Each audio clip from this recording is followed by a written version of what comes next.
think it's fair to say that nobody believes as highly in the impact that accountants can have on their client success than the team here at OmniPro. You know, with a willing client who's open to your guidance, I bet everybody here today on the webinar could list numerous of businesses where critical decisions that were influenced by you led to big wins for the business and for the business owners. However, far too often we see accountants buried under regulation and legislation, fighting to stay afloat amid a tidal wave of the ever-changing compliance. And let's be clear, this isn't your fault. It's product of the upheaval that there's been in the overall accountancy landscape which you operate in. And you know, the business side of accountancy, well, it's getting tougher too. Costs are going up, but being met on the other side with fee resistance. So gone are the good old days where you could just add 5% or more a year to the fees without the client even questioning the increase. If there was anything other than a reduction in fees, clients now want to know why. And you have to do a really good job to justify the value of your fees. They don't understand or care about transition to Companies Act 2014 or FRS 102 or, you know, the implementation of new auditing standards. They see all this as the responsibility of you, their accountant. And all they care about is the next big decision, the next big opportunity for their business. And I suppose this is the entire OmniPro philosophy. If we can relieve the burden of technical compliance and release you to spend more time providing higher value consulting and advisory services to your clients, working with them to build a successful future for themselves and their team. Imagine the impact you could have. Imagine the opportunities for you, your firm, and your clients. Imagine if you never had to waste time researching technical issues and then wasting so much mental energy wondering if you were correct. Because despite having looked at it from 20 different angles, there always could be one little known hidden anomaly, that completely changes the outcome.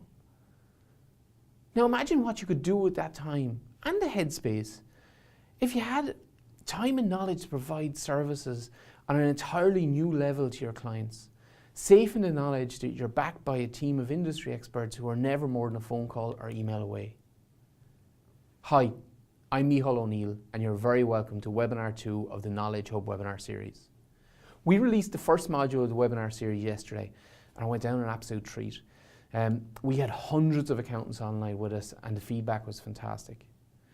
Following the live event yesterday, we sent you a link to a recording of the webinar where you can get access to the replay and also all the downloads from the webinar. You know, and if you didn't get an opportunity to download the supporting documentation, simply follow the link from yesterday in the follow-up email and you'll be able to access them from there. If you've just signed up today, you should have received a link to the first session in your registration email, so make sure to check that out once you're finished with today's webinar. We'll be sending up a follow-up email to this webinar this afternoon with access to the recording and the downloads. So if you want to go back and revisit, or if you just want to maybe have missed some of the downloads, you can get them then. The purpose of this webinar series is to put knowledge at your fingertips, to keep you fully up to speed with audit, accounting, tax, company law, company secretarial, corporate finance, regulatory issues, and the challenges facing you, your firm, and your clients. So yesterday we covered a query on company law and tax considerations of selling a business, a query on consolidated financial statements, including annual returns, a query on the exit of a long-standing shareholder from a business. Today we're going to examine a query on the implementation of the ethical standards, a query on capitalized development costs, and a query on implementation of best practice AML procedure. Look, on our weekly webinar series, we always welcome questions and conversations. However, because we're trying to keep the KnowledgeHUB webinar series tight to the point to let you get back to preparing for the income tax deadline, we're going to hold questions for this session. If you do have any urgent question coming up on what we cover, please do email me. If you're here online today, you probably will have received an email from me at some stage. So now I'm delighted to welcome Garrett Wynn, who heads up OmniPro Practice Support, Garrett spends the majority of his time out on the road assisting firms with compliance reviews. Garrett's a former quality reviewer with Chartered Accountants Ireland, having previous experience as an audit director and manager in the Big Four and Top 10. Okay, Garrett, thanks a million for joining us here today. No problem. So, as I said, you head up our practice support division. You spend most of your time out on the road with clients, helping them through their various compliance reviews. As I said in the kind of first series here, it's been a tough couple of years for accountants. And from an institute regulation perspective, well, there's no easy time or kind of handy number there either. No, things are definitely not any easier than what they were before. The institutes now are pretty much, they're teamed up, they're geared up, they're ready to go. Reviews are happening more regular than what they did before. Every institute's back in the 6-year cycle, so pretty much there's no escaping it at this point in time. And for the firms who aren't performing well in terms of the reviews, they're being caught now on the 2 and 4 year cycles, the actual quickened follow-up review, which in the past may not have happened as quick as expected, but we are seeing now definitely that 2-year review cycle is coming back into focus. Super. Okay, so for this webinar, so we're looking here at, I suppose we have 3 areas, but you've broken the first area down into 3 kind of subsets, because I think you felt that there'd been a couple of hot queries coming in and it'd be unfair to... Well, the ethics themselves, like you've got 6 different sections within the one standard, so really we have a sort of focus on 3 areas in what the questions we've received. It's unfair, I suppose, really to go with just one question for the whole ethical standards as such itself, so I think really we've got the 3 most common queries that we would be dealing with. So the 3 of them are, I've acted as an auditor for over 10 years, and do I need an independent review of the audit file to continue? Yep. Second one is, I provide non-audit services to audit clients, what safeguards do I need to continue? And then the third one is around fee dependency, and the fees for my largest clients are increasing annually, at what points do I have to issue? Yeah. So do you want to take a run at long association? Yeah, so I suppose for long association, the key thing is really, and where a lot of firms get caught up in, is it's actually just reading the physical standard itself. People will have an idea that effectively the only answer is effective rotation, but it's not actually. If you read the standard and read the detail, which I'm going to show you now in a few minutes, just some of the detail within it, there is other options there for people. So again, what do we talk about long association? Long association is where the staff or senior people have acted for a period of in excess of 10 years. So what then does the firm need to do? It needs to apply appropriate safeguards to reduce the threats. And again, it needs to look and disclose to those charged with governance other engagements that they've undertaken, so that the entity that they're auditing is fully aware of what the actual audit firm is doing for them. So again, if you cannot apply appropriate safeguards, well then you should not accept the engagement. So that's quite simple. Paragraph 3.2 of the ethical standard is very clear. If you cannot apply appropriate safeguards, you do not accept the engagement. Now, as I said to you, what safeguards could you apply? So you can apply on a partner with no previous experience with the entity, okay? Remove, or what they call rotate, the engagement partner. So this is, especially in multi-partner firms, you'd have the option to effectively rotate the partners. So a 2-3 partner firm, you would have the option to move the audit between partners, so therefore then nobody is acting for a period in excess of 10 years. Involve an additional partner. So bring in a partner who's not part of the engagement team, who has no recent involvement, to actually review the work. So it's an internal independent review. Or again, arrange an engagement quality control review, which is effectively an external hot file review of the actual file itself. So they are the appropriate safeguards. How they're applied then in physical practice is, again, as I said, where you act for a period in excess of 10 years, you should look at the ideal, and the one that the institutes will always go for is physical rotation. Now, if you have a multi-partner firm, that's brilliant, you can rotate the job. What happens then to the sole practitioner? And this is where the most common query is, because the sole practitioner is unable to physically rotate. For the sole practitioner, if they cannot rotate, if you look at paragraph A here, it says, where safeguards other than rotation. So again, if you don't apply rotation, you should apply the other safeguards that's noted within paragraph 3.4, which we've just looked at, which is effectively bring in an independent review, have an external review completed on the file. And the magic word here is the actual word or. So effectively, and that's what a lot of people will physically miss, is that word or. So it's A or B. So if you don't apply rotation, then you have the option to apply B, which is effectively you document the reason why the individual is physically continuing on the engagement without safeguards, and you communicate that to those charged with governance. So what do you do in your audit planning memo? You document why you're continuing, common reasons, commercial reality. The client doesn't want to physically move, and I'm satisfied that I can provide a good service. And then you communicate that to those charged with governance, your audit planning letter.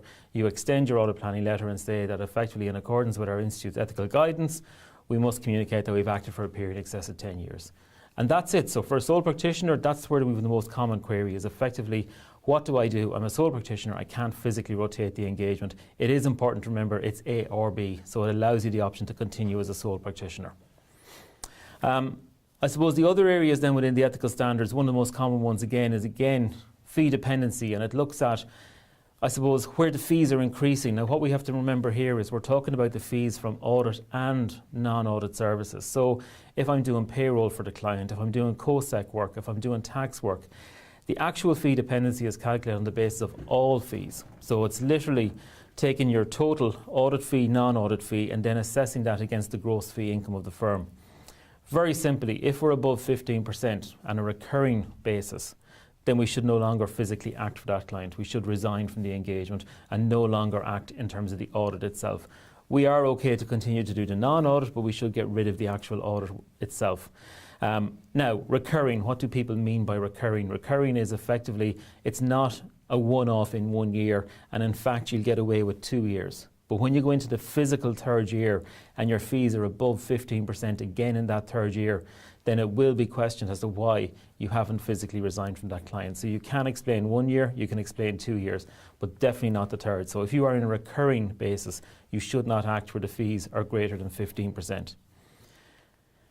If we are between 10 and 15, so that's the next guidance. So again, between 10 and 15% of the gross fee income of the practice, what we should do is effectively arrange for an external hot file review or an independent partner review within the firm. So we should be having a hot file review completed. So bring in an external body like ourselves to effectively carry out a hot file review before the audit report is signed. We'll identify whatever weaknesses are in the file, we'll communicate it to the firm, and effectively they tidy up the file and we continue on and they can sign the audit report. So again, when you're between 10 and 15, and again it's regularly exceeding, so again if it's only just 1 year, you won't get caught out. If it's 2 years, you can explain it away. But once you hit into that third year and you're still regularly exceeding, you should be getting an external hot file review. And the institutes, they will ask this. One of their lead questions in all the pre-visit questionnaires is, what is your largest fee from your largest client? So what's the largest fee you get?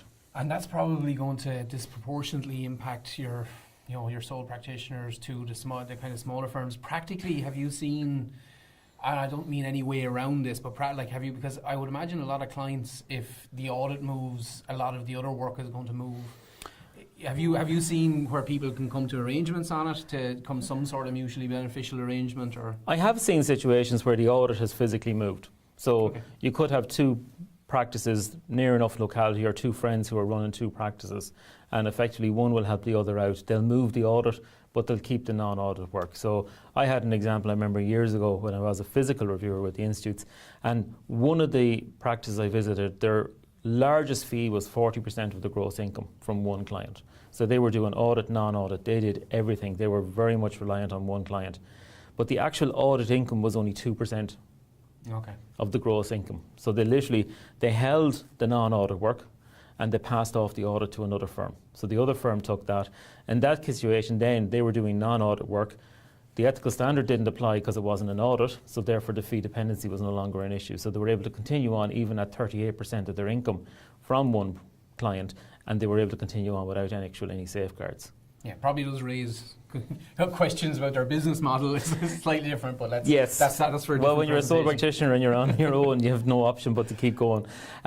So that's the easiest way around it, is to effectively pass it off to somebody who is a friendly accountant who you know that basically you can share, and that's really the only way around it. If you continue on, the institute will give you no option but to physically resign. They'll want to see the resignation being lodged in the CRO for that client. The last most common one that we always get questions on is in relation to physical non-audit services. So again, firstly, what is non-audit services? So again, we're looking at financial information, financial controls that are not part of the standard audit work. So for example, payroll, monthly management accounts. So that type of work that we're doing for a client, that is a non-audit service. Tax work. Again, it's not on the same terms and engagements of the actual audit itself, so they are your non-audit services. So again, when you're looking at accepting and to do non-audit services, you have to look at, I suppose, the impact on the firm. You have to look at the actual threat that's related and whether or not your independence, your objectivity, whether again that would be compromised and whether somebody outside the firm looking in would see that as being compromised. So if you're engaged with a client and you're doing the payroll, the management accounts, the tax, the COSEC, the audit itself, does somebody on the outside looking in think, well, hold on, they're too cosy. There's too much going on here. And they don't, again, have the ability to move away or to independently think. So again, your independence is being compromised. So again, they have to look at what safeguards are available. In the first instance, we have to look purely at Ethical Standard 5. So what does Ethical Standard 5 say to us in relation to it? That again, the non-audit services should be provided by a separate team from the audit engagement team. So we should split the teams. Again, large practices, that's brilliant. We can do that, we can split the teams. Or the non-audit service team is led by an independent partner. So again, multi-partner firms, we can apply the safeguards within Ethical Standard 5 and say, yes, we can actually do that. We can have an independent person who reviews that work and therefore we're satisfied. But then what happens again, we're back to our sole practitioner. What happens to them? They can't split the team. They can't provide an extra partner to do the actual physical work. So what do we do? So we have the ethical standard in terms of the provisions available for smaller entities. So ESPACE as it's normally shortened to. So looking again, when we're looking at the non-audit services, if we qualify as a small entity, and a small entity as defined in the Companies Act itself, again, under ESPACE, the audit firm itself is not required to apply safeguards in relation to self-review threats. So effectively where we're doing potentially management accounts, things like that, where we potentially will be reviewing work of ourselves. Once we can demonstrate the entity has informed management, and again, secondly, the audit firm extends what they call cyclical inspection of completed audits. What does that physically mean for you as the individual?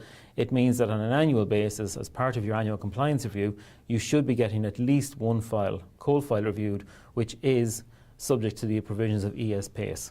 And that's it. If you've got informed management, you have cyclical inspection, well then we're satisfied and we've no issues. So a small firm, sole trader, can do non-audit services for their clients as well without coming under the auspice of Ethical Standard 5 itself.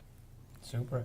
And I know the ethical standards was kind of one of the other things that accountants have been hit with in the past. Yep. Well, obviously we're just given a very, kind of helicopter on two or three of the questions. I do know we have other kind of, I suppose, supports in relation to the ethical standards, but thank you for those sections. So the next question that you have here is, my client has capitalised development costs incurred in the year. How do I audit this, and can the company capitalise these costs? Okay, again, so we're looking at the intangible assets. We're looking again, this is a common enough query, and in fact, probably I'd say in the last 3 months, I've probably dealt with this probably about 5-6 times already at this stage. Again, what we've done here in terms of layout, format and presentation, we're laying it out in the format that we would ideally respond to somebody who comes to us through the KnowledgeHUB who wants to ask a query. We come back with a very specific response. In relation to the intangible assets, again, it's more so the case that people are coming to us and saying, right, we've got a capitalised asset now on the balance sheet.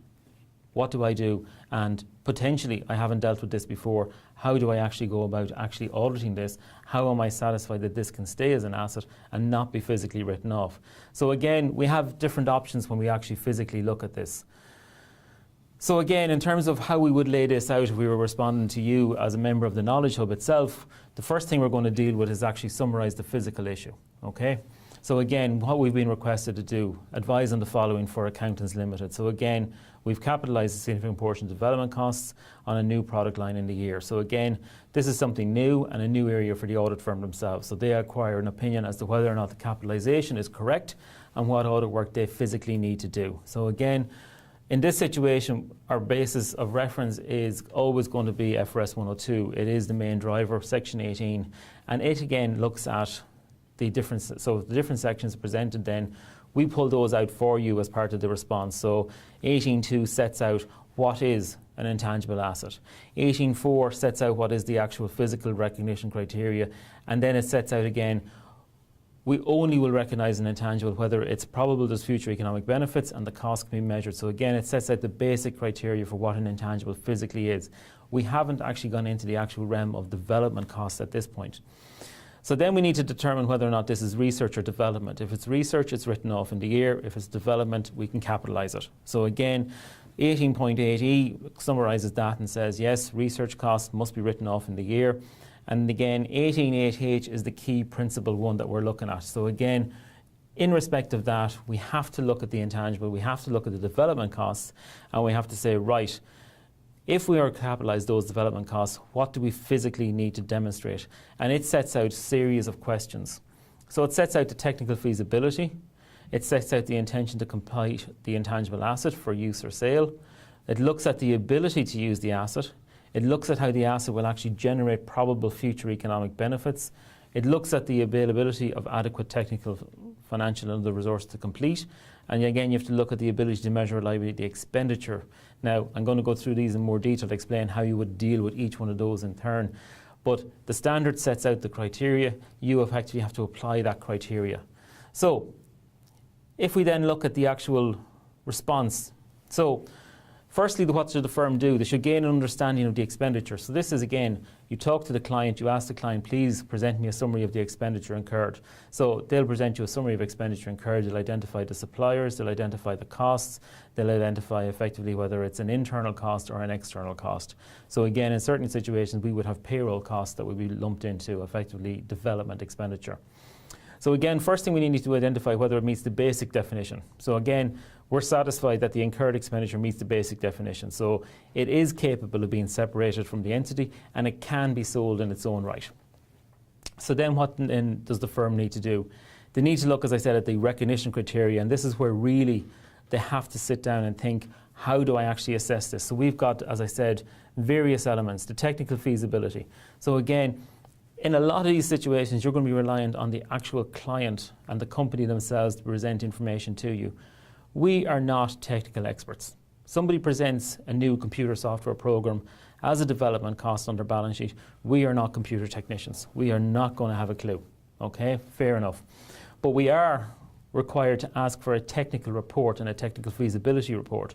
And again, you'll find that these are most commonly available because, again, most of these companies who are capitalising are effectively applying for funding. So they're going to Enterprise Ireland and they're saying, please, can we have an element of funding? And first thing Enterprise Ireland is going to say is, please provide your plan. So give us what you have. So we're asking to get that information and physically review it. Again, do they have the intention to complete the intangible asset for use or sale? So again, can they actually complete it? Do they have the ability of staff to complete the project? And do they have the ability of funds to complete the project? Again, can it actually use or sell the assets? So in some situations, computer programs, they may use it internally and it may system in forging into a new market, a new area, or they may be developing it purely for a resale value. Again, can they do that? Again, how is the intangible asset will generate probable future economic benefits? So where is the money going to physically come from? So we need to ask the question and look at projections. We need to look at, again, this is information that they will provide to their funders. So again, Enterprise Ireland will look for where is there going to be a return, because again, Enterprise Ireland will look for a return potentially on any of their funding that they've provided. Again, the availability of adequate technical or financial or other resources. So again, what people are employed? Are they going to stay with the company? Again, will they be moving from the company? If they are moving and they're going to lose their key staff, how do they complete the project? So again, it's all about questioning. Again, can you measure reliability expenditure? So again, have they managed a cost centre? Have they kept the expenses separately so that you can actually test? So again, as I said, you're going to look at this by reference to internal papers, mainly in terms of the technical feasibility, the commercial viability.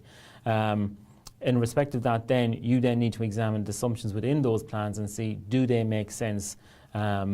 Is there any issues that you are concerned about? Are the projection sales of X amount when really in the first year you're sort of saying, well, actually you're not going to get X, you're probably going to get 50% of X potentially based on what you're telling me. So you need to look at the assumptions and see, are they real or are they not? And then you're going to test the actual costs incurred. So you're going to look at supporting documentation. And if it's payroll, you're going to look at timesheets.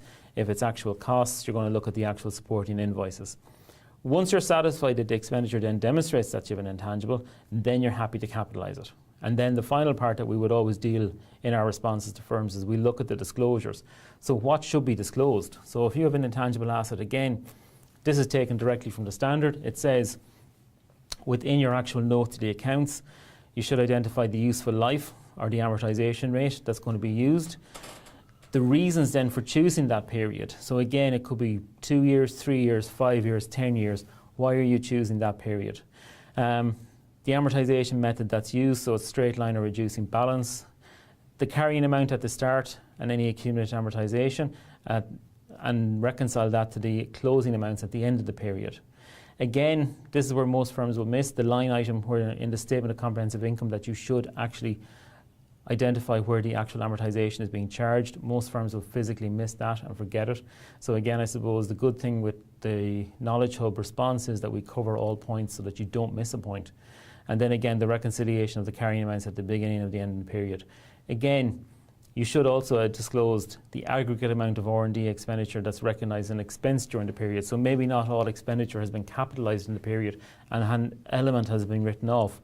So again, unless you're physically sitting down with the standard in front of you to go through it, you may potentially miss one of the disclosure items. Again, what happens if an institute reviewer picks that up? It's ISA 330, you're caught out straight away on the disclosures within your financial statements. So I suppose what we try within the KnowledgeHUB is to give you a comprehensive answer, identify what you have given to us in terms of information so that we're sure there's no gap between what we understood and what you have told us. We give you then the actual specific references to the actual standard so you can physically go off and review that yourself if you need to. And then we give you the actual, I suppose, a proposed response and then the disclosures that are physically required in your financial statements. Super. And tell us this, of the, kind of in the cases that have gone through, what are some of the main areas where people get it wrong? So obviously there's, kind of a lot there, but are there one or two kind of areas where you've seen most people can fall down a little? Specifically with the intangibles, I've seen the biggest weakness would be that whole technical feasibility and commercial viability. As I said, we're auditors, we're not the technical nerds within the IT company who effectively is going to physically look and see what is the technical potential of this project, what is the commercial reality of this. And again, we will normally, as auditors, we'll just take sit down with the directors, can you sell this product? The answer is yes, but they don't think, well, prove it to me that you can sell this product. Show me how this is going to benefit. So going back to my days as an auditor myself, I dealt with a firm and we had an intangible that was sitting there for 5-6 years, and every year the director sat down, they said, yes, we're going to sell that product. And every year the funders came in and they put more money into the company. And every year we read the technical reports, we read the commercial reports, and we sort of got to about 5-6 years and we were like, really, are you ever going to sell this product? And about year 7, they rang us up one day and said, that product we told you we'd sell, we've just sold it. And they sold it for upwards of 20 million. Oh. Now, they had spent about 6 million on it. So they'd made a massive profit at the end of the day, but they had faith. And I suppose the information that they provided us each year in terms of technical, commercial, it did stack up and it made sense. So at the end, we could say, yeah, we got to the other side, it's got through, we know what's going on. So I suppose in terms of that, I suppose that's where the biggest part for firms fall down, the technical, commercial responsibility and the disclosures. As I said, a lot of firms will not think to identify where they should post or where the item is posted in the actual P&L itself. And again, that disclosure is just quite simple. It's laid out in the standard. We should be following it. Okay, super. Okay, so moving on then to the third area that you're going to bring us through today, which is anti-money laundering. So I've heard that I need to look at my AML documentation annually. What does this entail for me? What do I need to do? I suppose money laundering is something that obviously has been here since 2003. We were all introduced to it in September 2003. It was a new concept. We had the grace, I suppose, in 2003 of grandfathering, whereby we could bring in our clients at that date and time and say, yeah, we know them, we don't need to physically ID them. 2010 came along, legislation was updated, and it basically said, right, well, grandfathering now is abolished, so now you have to go physically ID all your clients. I suppose at the moment we're sitting waiting for the next piece of legislation to arrive in Ireland, which is delayed at the moment. But based on the 2010 legislation, it does say that you should have what they call annual review, annual monitoring. The way that now is physically being interpreted by the institutes is that you should be looking at your ID on an annualised basis and looking for what is expired. So you were a client, you came to me back in 2012 and you presented your passport or your driving licence to me.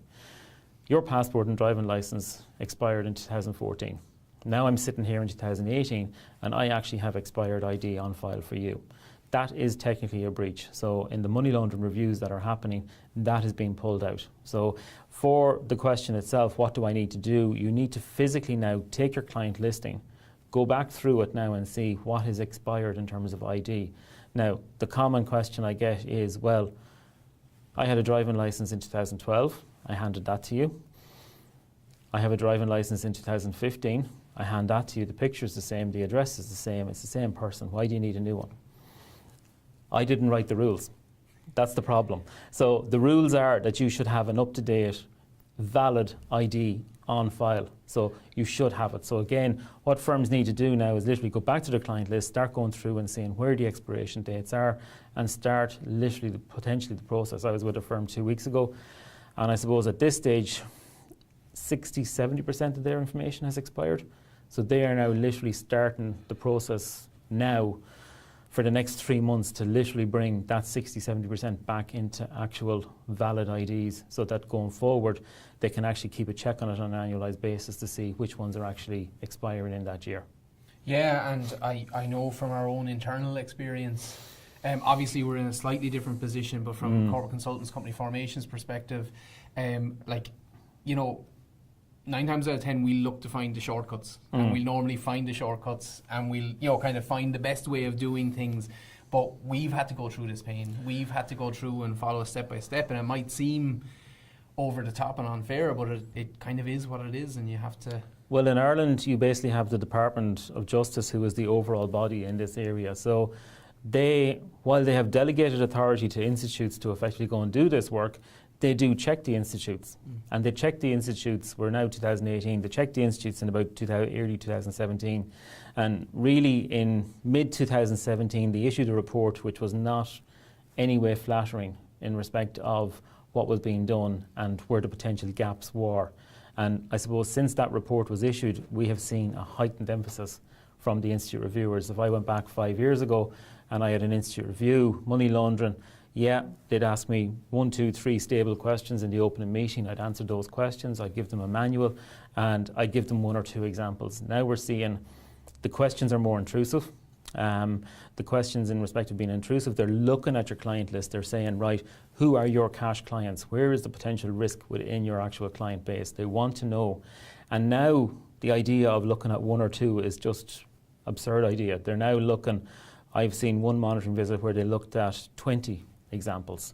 So in terms of, I suppose as a firm who's potentially saying, right, will I get through if I'm 50% compliant, if I'm 60% compliant? My answer is no. You now have to literally push it and you have to be 90+% compliant when you've got a monitoring visit. So for now, you need to pull out your client list and start going back through it again and doing the whole process from start. Yeah, and I think one of the main things is I don't think you can leave it until you get the monitoring, the kind of notification for the monitoring visit. Because the time that it takes to do this is just firstly, you're potentially going to write to the client. And I know in the last 6 months I've had 2 banks physically write to me saying, can you provide updated information? Which obviously you got straight away on the day. Of course I did. Back into them straight away. And this is the problem. Firms are writing out to their clients and saying, can you send me updated information? And it's not coming. Yeah. And then they're there 2 months later, 3 months later, and they're still with the same number of people who have not responded. And then suddenly the letter lands from the institute saying, we're coming for a monitoring visit. And I have physically seen practitioners jump in their car and drive to their clients' houses to actually pick up ID because they just are not getting a reply to them. So it is something that will not be done within a 2-3 week window. This is a 2-3 month window that you need to prepare to do this in. And obviously firms should really be looking at this more from a process perspective. So if you know in advance you're going to have, touch points where the client actually wants you to do something for, or, the kind of deadlines that the client needs to be. Well, you've got the ideal opportunity now with tax deadline. Yeah. So who potentially you're going to meet at least 60, 70, 80% of your client base within the next 6-week window in terms of getting tax returns done and signed off. At every point, I will tell people, you tell whoever is on the desk at reception, when a client makes an appointment, you tell them, bring your ID with you, I need an updated copy. And then they have no excuse. They literally arrive in for their appointment. They're meeting me to discuss their tax return, but they're also handing in their ID at reception on the way in the door. Yeah, so just make it blanket. Don't put the actual responsibility to figure out exactly who or who just isn't do everyone. Just everyone all the time. Yeah, just do everyone now in the next 6 weeks, and you'll find you will hit probably 70, 80% of your actual client base in that period. Yes. And then at the end of it, pick out the ones you don't have and go back and test them. Super, super. Like the other topics, Garrett, I suppose AML is a whole wormhole in its own right. So, yeah. you know, kind of, and again, the purpose of these short videos is just to give you a quick bite. Okay, here are some of the areas you need to look at. But obviously, we do have, in terms of AML content, we do have a huge amount more support material there. So, thank you very much for today, Garrett. No problem. It's been a pleasure as always. And I look forward to seeing you again on the next one. On Query of the Week. Thanks, okay, Garrett. thank you. Okay, so that wraps up the second module in our KnowledgeHUB webinar series. So today Garrett brought us through query on the implementation of ethical standards, query on capitalized development costs, and query on the implementation of best practice AML procedures. You know, as you can see, sometimes the devil really is in the detail, and the smallest distinctions can sometimes have a big outcome to the overall solution to a given issue. You know, between the guys on the ground and our technical help desk, we deal with hundreds of queries just like the ones we've covered today every single month. And where we see a trend where we see the same question coming up again and again, well, we convert that into a guidance document, help sheet, maybe an FAQ, query of the week video, or a blog post. Now, this will enable you to see the trends, what persistent problem areas, you know, are out there, identifying areas that you should proactively be looking for, issues that your clients may have. It'll keep you informed of the solution path for a client, you know, before they even raise an issue. So when somebody sits in front of you and asks a question, well, you mightn't have the full solution, but you know what path they need to take. It'll give you the peace of mind that the decisions you make and the solutions you provide are done so taking every possible angle into consideration. And let's face it, it'll let you get back to working with your clients in the area that you can add the most value and produce the biggest results, helping them build successful and profitable businesses. We're going to pick back up on the KnowledgeHUB webinar series tomorrow, where John Murphy, who heads up OmniPro Company Secretarial and OmniPro Tax and Legal, is back in the hot seat. So for those of you who don't know John, he's a chartered tax advisor who advises clients in practice on a range of issues from income tax, tax planning, restructuring, exit planning, to revenue audits. In addition, he also provides support on financial reporting, auditing, company law, conducting company valuations, and advises on pre-sale restructuring. John delivered the first webinar in the KnowledgeHUB webinar series, so if you've not yet watched that, please make sure to keep an eye out for the link and you'll after this webinar where you can get access to the first session.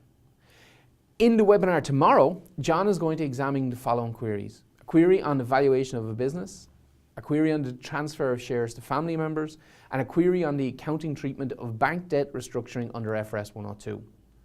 Now, as I mentioned in an earlier model, John and Garrett, you know, they're here on screen during the series as division leaders, but I also want to recognize, you know, contribution of the rest of the technical team: Neil in practice support, Anne and Sinead in company secretarial, Des covering all the divisions, with Yvonne joining from a tax and legal perspective. It's the breadth and depth of the team here that allows us to serve you in the way that we do. So make sure to join us tomorrow, 26th of September at 2 o'clock. And John, you know, John has brought me through the queries and what he's going to deal with. And I know that he has some invaluable insights to share with you. So make sure to join us. Tomorrow we'll wrap up the formal webinar series, but we will have a fourth module which I'll be sending to you on Thursday you definitely want to check out. So until tomorrow, I hope you have a great evening. For myself, Garrett, all the best.